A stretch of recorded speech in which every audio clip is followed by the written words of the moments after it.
morning. Good morning, good morning. Dito, saing ako mga idol. Para tayo ay makakain ng umaga, almusal. Ayan. Kakasalang ko lang mga idol. Balak ko tong iwanan ngayon. Ako na siyang biyaan mga idol kay mo adto ko takuhan ba sa sapa. Tanaw na ko may makuha ba tayong pako, iulam natin. Samahan nyo ako mga idol, tingnan natin kung may makuha tayong pako. Ayan. Asan yung chinilas? Doon ang pakuhan mga idol. Doon ang pakuhan. Tara mga idol, samahan nyo ako. Ay mag-shortcut.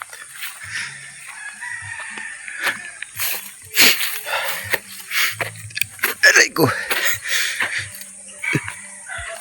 Yan may bahay dito bago. Sa pinsan ko yan. Bahay ni Binsito. Ngayon dito sa baba ang pakuhan. Tingnan natin kung mayroon tayong makuhang pako. Sausaw lang natin sa suka para walang gastos. Ayan Diyan sa sapa. Kaso tagtuyo ngayon mga idol. Ewan ko kung may pako. Kasi kakaulan lang kahapon. Ayun yung first na ulan sa April. Ayan pinutol yung santol. Daming marang kaso hindi pa nagbunga. Baba tayo dyan mamaya. Kailangan natin magtipid mga idol sa ulam at saka bigas dahil dito na tayo sa probinsya. Taghirap dito, sobrang init, halos tuyo ng yung mga lupa. Tapos hirap sa tubig dito banda sa amin. Wala kaming tubig rito. 2 araw na walang tubig. So samahan niyo ako mamaya doon. Pakita natin kung may pako pa bang makuha na pang gulay-gulay. Wala si Il dito sa akin. Nandun siya sa niya. Doon sa mama niya. Iisang barangay lang kami. Pero dito sa amin, Purok 3. Yung sa kanila, Purok 2. Pero malapit lang dito. So nagpatuli si Il doon. Kaya hindi siya makapunta rito. Pag medyo magaling na yung niya, yung tuli, pupunta na dito yon. Hindi rin makagala dito yan dahil masakit pa yon. So guys, samahan nyo ako sa baba. Malapit na ako sa baba.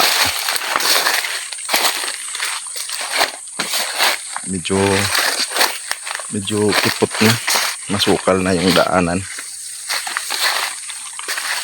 Wala gaanong magulay. Puro sapot ng gagamba.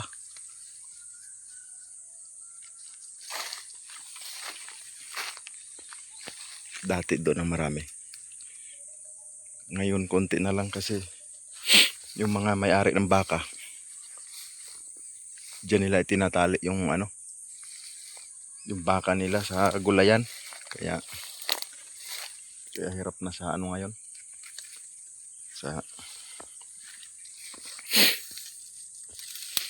Ito masarap din to. Kunin natin yung isang arko. Muntik na ako mahulog.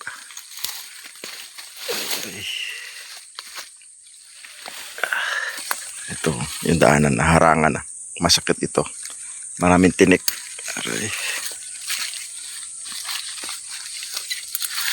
So baba tayo.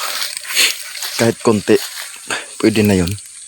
Kahit konti sausaw suka, sarap-sarap na. Malunok na yung kanin.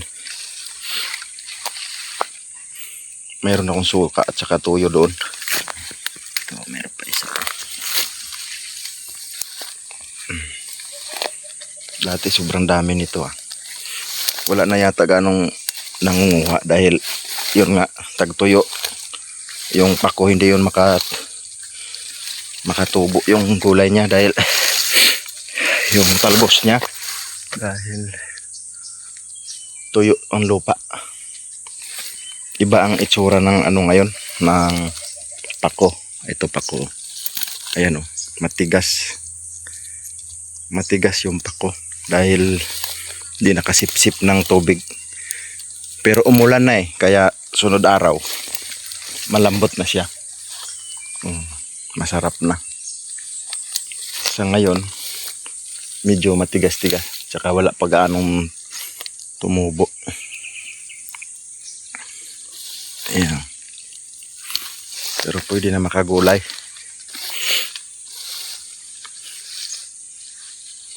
Sasama agad yan si LL pagka sinabi manguha pa ko. Kaso lang nagpatuli. Ayan.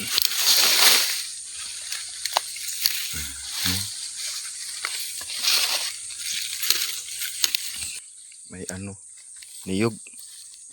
Tuon niyog. Ba't tinapon lang? Sayang yan ah. Dalhin ko ito mamaya. Ang laki oh. Mamaya, balikan kita mamaya.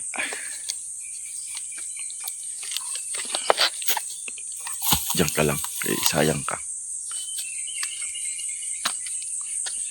So, andito na ako sa may sapa. Dito talaga marami. Kaso lang, dahil sa baka, kinakain ng baka. Alam ng baka na ano masustansya ang pako.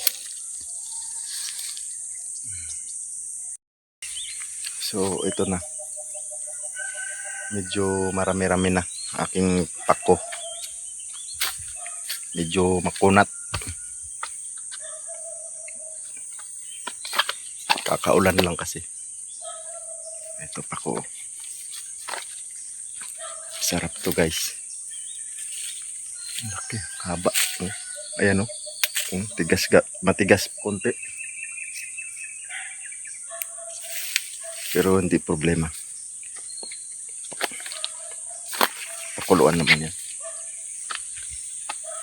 Doon banda. Doon banda dami. Natin. Baka. Dami ibon. Dami ibon. Naghuni-huni yung ibon. Ito guys. Pako. Tigas na pako. Dahil di nakasipsip. Sunod araw balikan ko to rito. Ayan. Ayan pako. Sarap niyan.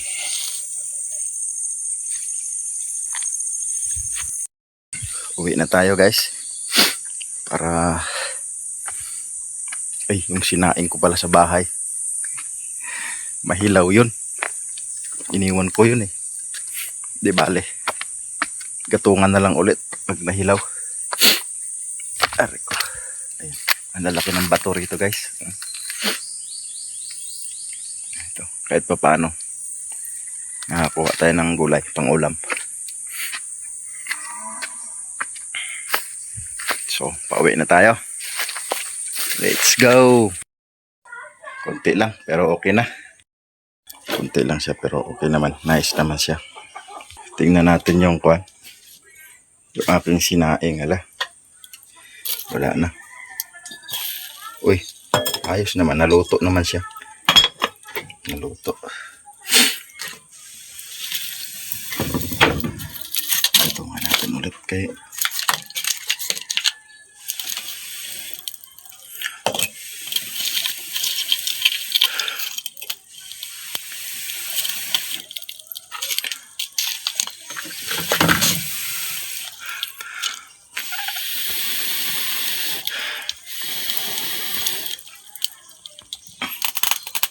naku, masunog pala to. Nailipat ko na. Nailipat ko na rito. Dami kong ano guys. Sibuyas, dahon. Ayan, dahil walang tubig, tipid tayo sa tubig ngayon. Hindi mahugasan. So, atin nang gayatin mga idol. Okay. Para masawsaw natin sa suka. Sarap to. Ako. Ito yung paborito ko dito sa bukid. Kasi ito lang lagi ang laging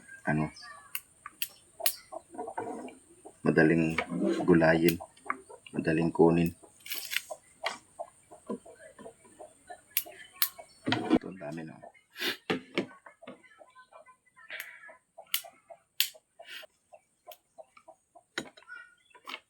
Basta mga lods.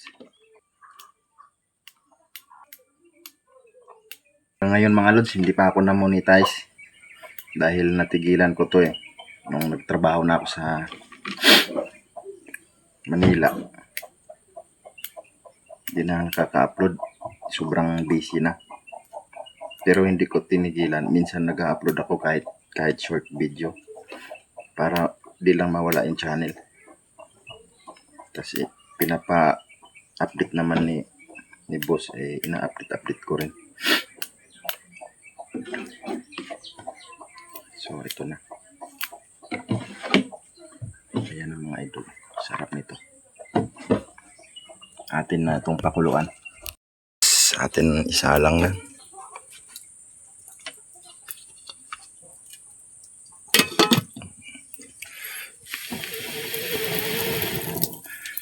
Ayan, meron na tayong pang-almusal na gulay. Paboritong pako. Sausawan. Mayroong luya at saka soha. Wala kasing kalamansi. Tapos ito, sibuyas dahon na lang kasi walang yung Bombay. Tama, yung sibuyas wala. Kaya ito na lang. Wala rin akong kutsilyo na kuhan dahil lahat ng gamit ko nagkawalaan. Kaya ito na lang. Sarap to. Yung kutsilyo ko ang laki. Ito na lang natira sa kutsilyo ko. 3 yung kutsilyo ko Wala yung natira. Kaya ito na. Ito na lang gamitin natin. Okay. Suka na lang ang kulang. Ito na yung suka mga lods. Yeah. Kunti lang suka dahil delikado yan sa kidney. Maka-UTI din yan. Okay na to. Ito na mga lods. Diretso ko na sa lagayan. Ayan. Sarap nito mga lods. Ayun. Ano na lang, asin at saka bitchin. Wow, sarap nito. Walang stand na cellphone ko Kaya medyo nahihirapan. Kuha tayo ng asin mga lods. Ito yung asin natin. Yan. Wala pala tayong bitchin. Ito na lang. Tapos konting asin lang ilagay natin. Tapos ito. Itong masarap.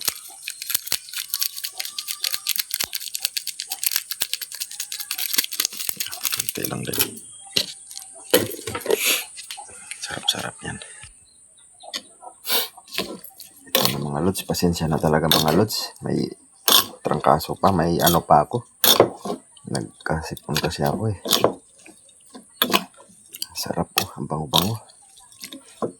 Hindi mapula yung sabaw ng suka dahil walang sibuyas. Ang gamit ko sibuyas dahon. Sarap yan. Pasensya na talaga mga lods. May sipon ako. Sarap niyan Mga lods, kain na tayo mga lods. Sarap ng ating ulam. Ito ang ulam natin. Pinaka the best. Na-miss ko to. Dahil wala akong nahanap na pako doon sa parting Luzon. Halos inikot-ikot ko na Batangas at saka Cavite. Sa Mateo Rizal, Manila. Wala akong nahanap ako. Kaya ito na-miss ko. Kain tayo mga lods. Sarap nito. Sarap.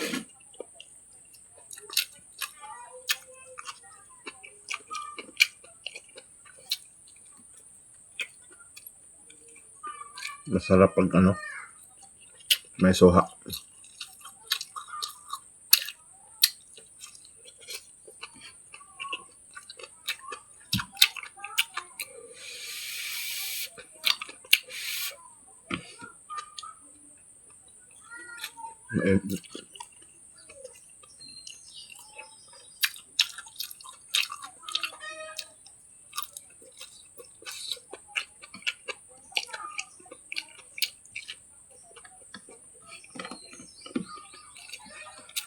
Nakakamiss talaga yung pako. Sa Manila, puro masasarap ang ulam doon. Kaso, nagda-diet ako doon dahil mataas ang dugo ko. Sabi ng doktor, magbawas ako ng kanin.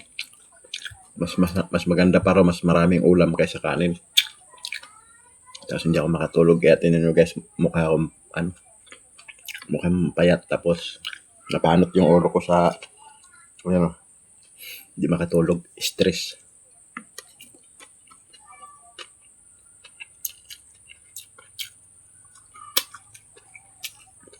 Sarap.